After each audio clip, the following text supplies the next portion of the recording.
Jonathan, and visiting you in the hotel. Let's start with the actual analysis. What I've done, I've basically clipped the game as it started, as it progressed. Okay, the first one we get to is the dominance that we showed within the game, but then the disallowed try.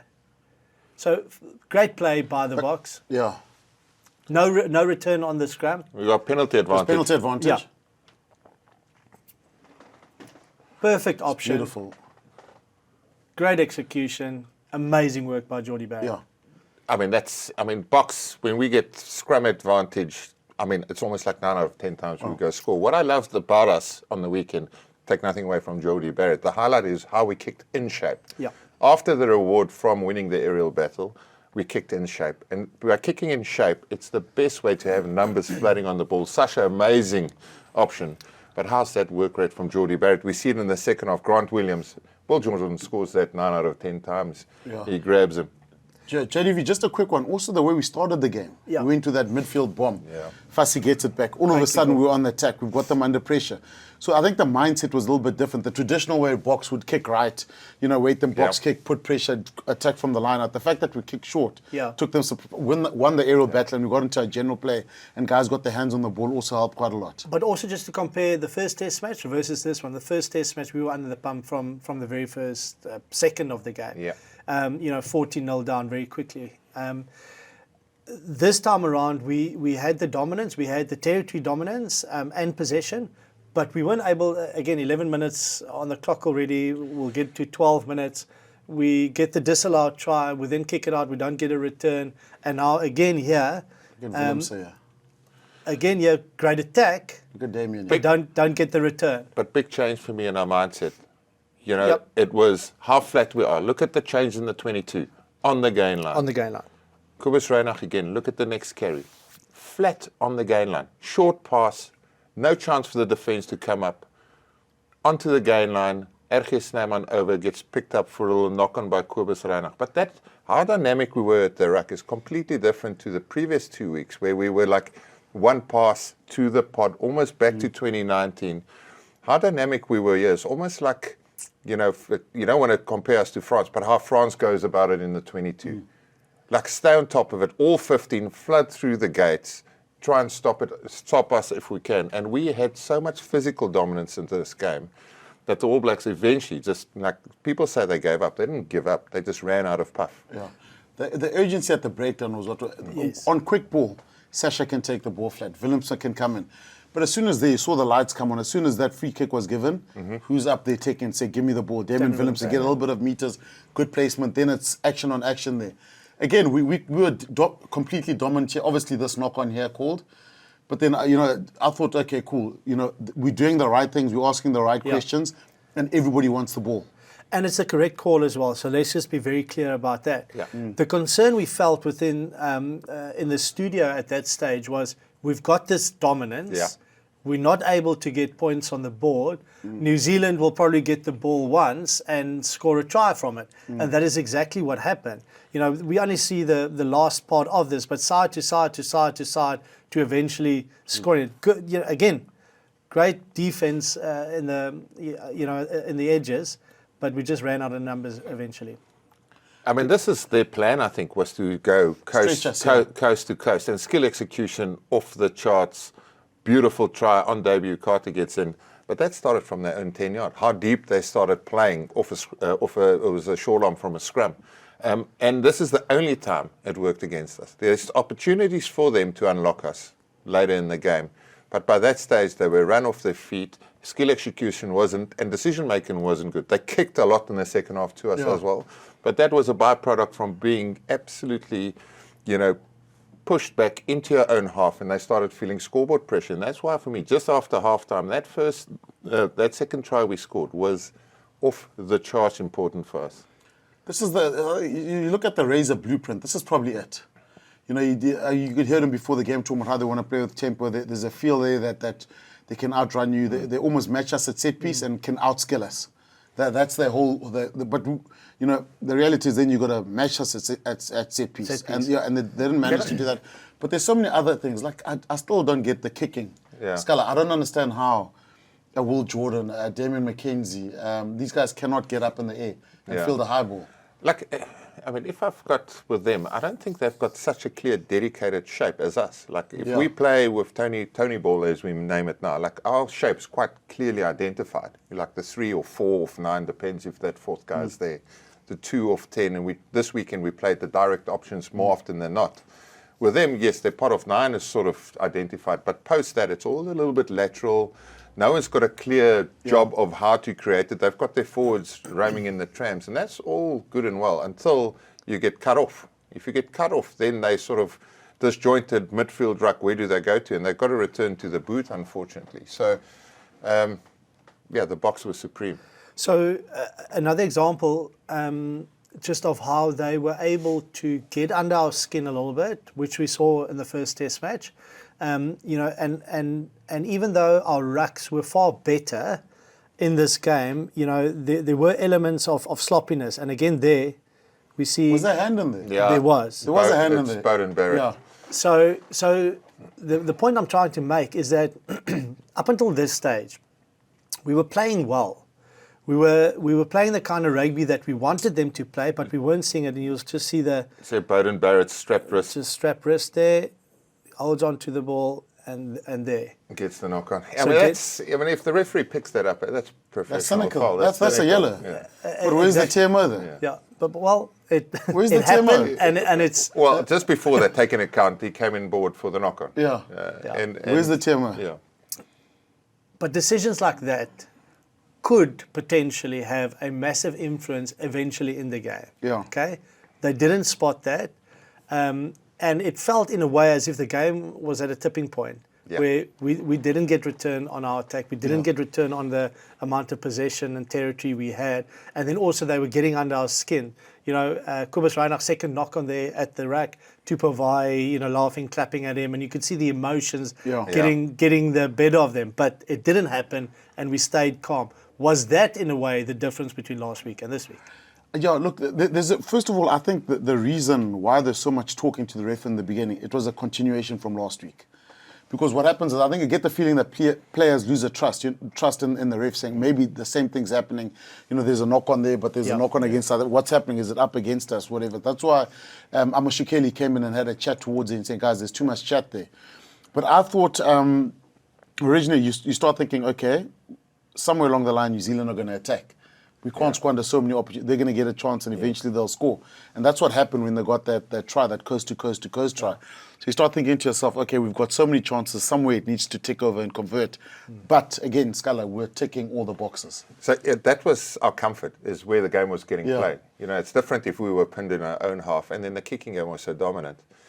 Scoreboard pressure is what we called for at halftime in studio. We're sitting there going, like, as soon as we get our heads up front, they're going to hang themselves. Just wait till we get that. So when do we get ahead?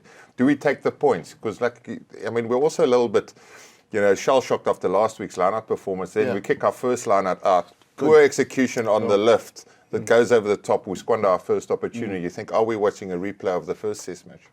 Okay, we'll have a quick break. When we come back, we will show you exactly where the turning point was and what happened after that. Cody from Paul has sold multiple vehicles to We Buy Cars. Suspicious?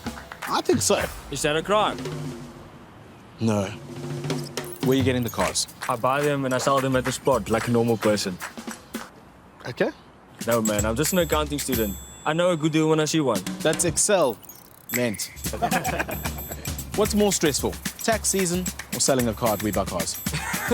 Tax season, obviously. We Buy Cars, the easiest way to sell your car by far. Okay, so we were 25 minutes into the game and still no score from the Boks.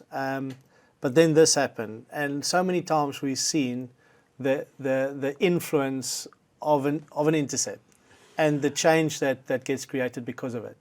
John, you talk us through this intercept. No, Scala actually talked us through it nicely in studio on the weekend. He dummied and went. Exactly. Yeah.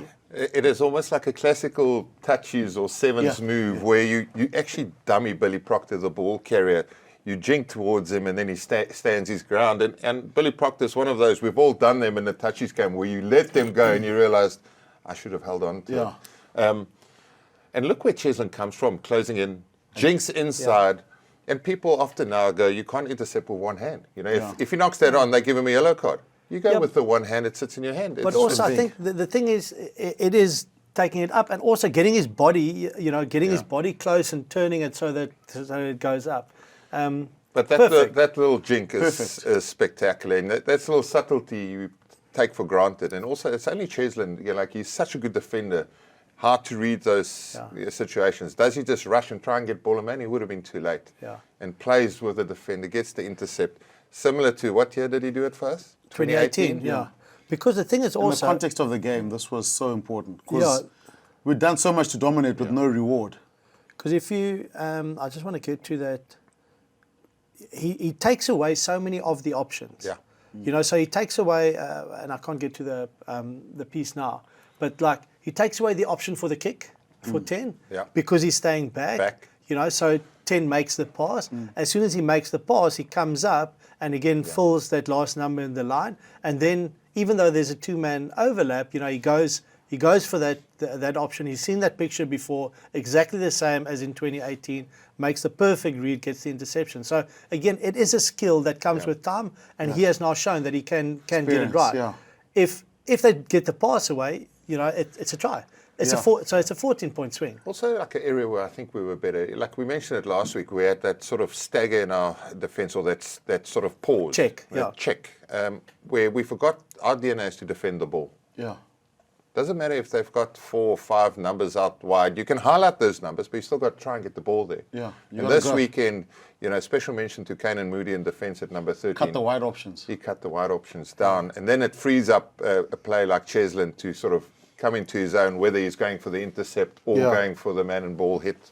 But sorry, John, what I No, liked go. about the cuts the wide options, even if you miss the read, you could see the cover defense. Yeah. Yeah. Even there initially now, scramble. when I thought initially, even if you look back there with that Cheslin intercept, there was actually a couple of numbers coming behind Yeah. him. Chances were they would have made meters and there would have been space out wide.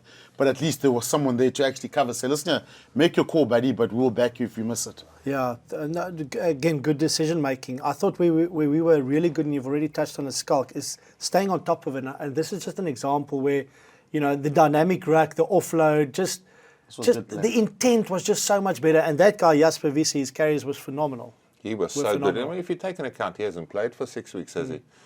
Aerial contest. Aerial Every contest, single get one it back. went Single our way. one.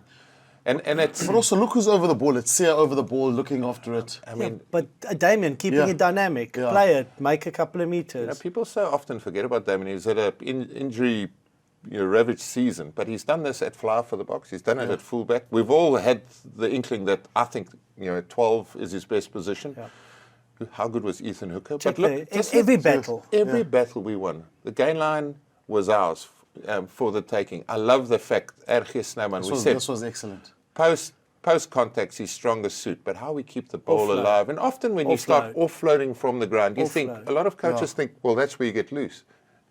If you have a number in front of you, you just run. It's almost like momentum touch, that drill we all played. You just stay on top of the ball, stay on top of the ball. And that was phenomenal by the Springboks. So the pressure constantly. Again, we were there, but the old It's hard to defend against that. it is It's because very you can't hard. get there. It's almost 'Cause you can't impossible. set your defense. Yeah. But the old issue that we've had was again 22-meter entries, Yeah. not being able to capitalize on that, and that was a worry for us. You have all this dominance, but no scoreboard pressure, and also then things like this happen where we were caught unawares at times. Look at Bowden Barrett; he sees the space. Inexperience, a little bit of Ethan Hooker. This was also when Fussy was down injured. Yeah. You see there in the bottom left corner. He's out injured. Referee doesn't stop the game. I actually think Ethan was down in this. Ethan was we had down two as down. well. Fussy Yeah. and Ethan he had a bloodburn. There's Fussy apparently. We don't know yet, but it looks like Check quite, that both- The ankle, quite he was in a serious. moon boot, Yeah. so Both he's going down. for a scan. Both down. Medics on the field. You don't stop the game. Sharp by Bowden Barrett, though. 100%. And What that's is the experience. mindset, good Seeing the mindset, looking space, for a chance, getting yeah. the ball into the space. But you kind of got the feeling that they were trying to build momentum. But again, a massive change between last week and this week, because this line out, they don't execute. New Zealand. So they get the line out from that kick, throw over, we defend it better, Well, and then we have a go. I mean, Awareness when the ball's over the 15 to disrupt that thing. And that's exactly it. Last week, we tried to get it over the 15. Wallace the TT disrupted. This week, they go over the 15. I don't think it's the call ever right there. Yeah. Sia Khaleesi just steps across, bumps the back supporter. The lift goes missing. And then, I mean, one thing we've got to touch on is how's Damian Willemse close contact skills? And that's why we think 12 is his position. Like, it's unbelievable. His ability to use his feet also, Sculler, just to within contact. Poor decision there by Damian McKenzie. But Guys, again, excuse me. And this is a recurring theme of this entire game. Our exits and the big swings in this game. That was a 5-meter line-out for them. Yes, look where it ends and up. if they play this through, just look at Bowden Barrett. Look at him quickly. Hands on head. Absolutely. That's just before halftime. Knackered, yeah. Broken. And that's not only him. It's all of the pack of forwards. And then when people say they gave up, they didn't give up. They were gassed. They were gassed. So every collision went the Springboks' way. The game was getting played behind them. And when you end up running backwards like that, you feel like you're chasing shadows. It's almost like the Springboks have 15 men running on the ball, and they've got 7 men trying to defend it. That's what happened this whole game. And this was, I mean, our timings for the subs in these 2 games have been just immaculate. Perfect. And I thought they also got the selection right with, I mean, Hendrik Wessels covers ground, like, but also like a loose forward. Yeah, he runs. So is that one kick where he's in the front line, in the chase line, he's up there trying to chase the New Zealand fullback or whatever it is. Ruan Orkeo, exactly. These guys got, I mean, there was some tide. But I'd like to see the ball in play in this because it was probably one of the highest we've seen in a test match.